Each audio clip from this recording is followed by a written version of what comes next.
Hi folks, Bougie here. Please bear with me as this is not my usual thing. What I've got in front of me is an Antiphon Instrument 1. This is a brand new musical instrument slash MIDI input controller that originally was a Kickstarter project and has now finally made it to market. There are a lot of folks out there who are really excited to see this finally make it to market, and they're really excited to see what's in the box when you first get your Antiphon. I myself am not affiliated with Antiphon. I'm just a customer like most of you probably are. And today I'm just going to be providing a simple unboxing and initial impressions. I am going to follow up with a more detailed review once I have some time with the instrument and I'm able to integrate it with the rest of the stuff that I do with my music. Alright, let's get started. Alright, so this next part is going to be a little bit more candid and less rehearsed, obviously, as we're doing an actual unboxing. So forgive me if I stammer too much or step on my words. Anyway, this is the box that was inside of the box that was delivered to me today. The original shipping box was much larger and had a lot of extra packing material in it. This is, it looks like there's like a shelf box inside of that. So I'm guessing that they're being really extra careful with the amount of packing that they provide these in. Looks like mine might have been put in the box upside down, but not a big deal. Let's get that open here. Boom, just like I planned it. Put that over there safely. Alright, soft finish slipcover instrument. You guys have probably seen most of this already.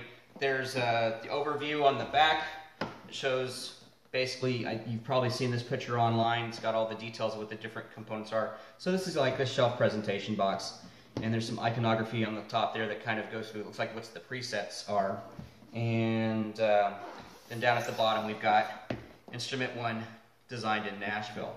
So if you've been following the Kickstarter, you'll know that I think Antiphon has a pretty diverse team. They've got folks in Brooklyn and they've got people out in Nashville. And of course they've been working with people all over the country.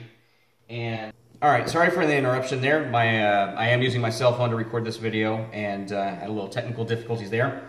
But let's get back where we were. Alright, so this is the interior of the box. It was inside the cosmetic slip. Looks like we've got a handle here. This is nice compressed cardboard.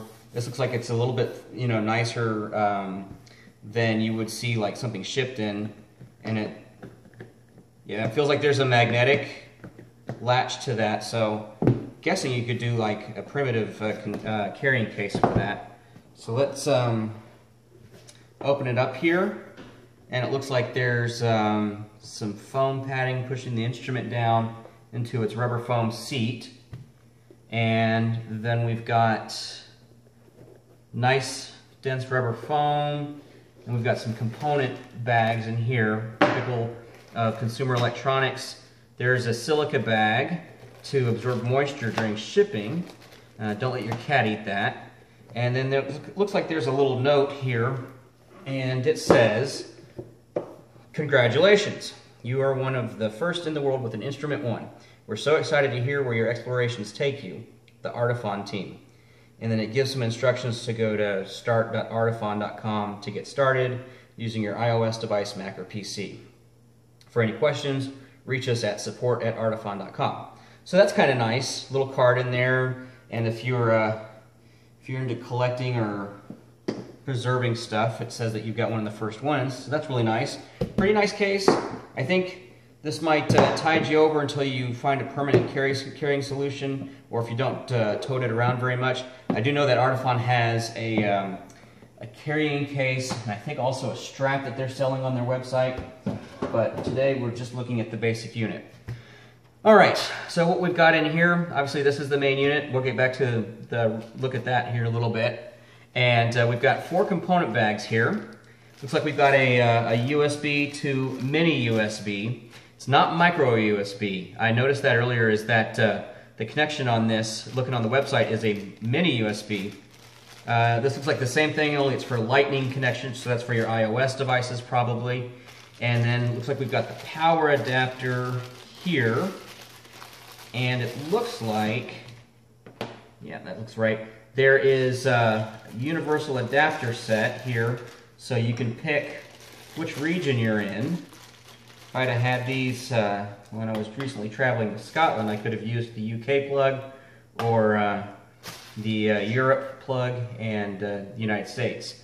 So that's kind of handy. You can just put on the right adapter and charge up your unit. Seems to work pretty good. All right, so set this stuff aside. Let's take a look at the actual instrument itself. All right, so if you're like me, you've probably watched all the videos that are already online, and you've looked at this thing from all sorts of different angles. And so I'll tell you, it's got a balance point a little off center here. So it feels like, obviously all of your electronics and your battery probably are down here. You've got your activation paddles, and for, like I said, I'll do a detailed review later and kind of like go through the actual functionality. I will say the texture of this is not as like slippery as I anticipated it would be. It is definitely a little bit more rubbery. For somebody who likes to bend strings, by playing guitar, sliding to do a pitch bend might be a little interesting, but with any instrument, there's always an adjustment period. See, you've got a power switch here, and it looks like the battery is not charged in it. So we're probably going to have to take a pause here and plug it in and get it charged up and then continue with the rest of this. But overall, I'd say, it feels about what you would expect it to feel. I don't think I'd want to beat anybody with this, but I don't know, it's off to a good start. All right, so we cut there real quick because I grabbed the device, I tried to turn it on, I didn't get a response, and felt that the battery wasn't charged yet. And it might be user error on my part. And this was actually a good point here that my wife made, is that there's no actual printed instructions in the box. It just says go to start.artiphon.com to get started and follow the quick guide. So I've grabbed my little portable laptop, and I'm now following the instructions that are on the website to the letter instead of being a stupid engineer and jumping ahead. So, this is pretty basic stuff. It says, quick start for Mac and PC. I'm using a PC. So, it says the first step is to actually connect the instrument via the included USB cable. So, by the way, I stretched this cable out in between the break there, and it looks like it's like 8 or 9 feet long. That's pretty long. So, and then it says to turn on the instrument. So I get a blue blink on the power, and then it's blinking red, and I can hear that's done. Oh, and my wife is indicating that there's lights on the front, and it sounds like it is registering with my laptop. So, all right, so it's blinking red, and telling me that blinking red means it's a 0 to 5% charge. All right, so we've got the Antiphon plugged into the PC. It is registering in the presets editor. We've got it charging. We're gonna go ahead and let it charge for a little bit before we get started. And I'm just gonna give you my quick impressions on the physicality of the unit, and then we'll, so we can get this unboxing video up, and then I'll come back as soon as I can with some feedback on how it plays and all that kind of stuff. So just real quick before I let you guys go, we've got a typical fret indication system here. Looks like a guitar. You've got every other fret up until the 12th fret where you have the double spaces between 9 and 12. So that's kind of familiar if you're a guitar player. They are each numbered, and 1 and 2 I guess are not circled. 3, 5, 7, 9, and 12 have a highlight circle on them, so that makes them a little bit easier to see. That's kind of nice. Parallel to your capo indicators, these up and down buttons allow you to move the bass scale for the tuning on the instrument, and there's a little up-down indicator there. As this instrument is switchable left hand to right hand just by how you hold it, there's the same letters and numbers on the other side of it as well, so that's kind of handy. Again, this surface here, it's interesting. It's like a silicon sort of rubber, but it's not like grippy, but you can slide on it.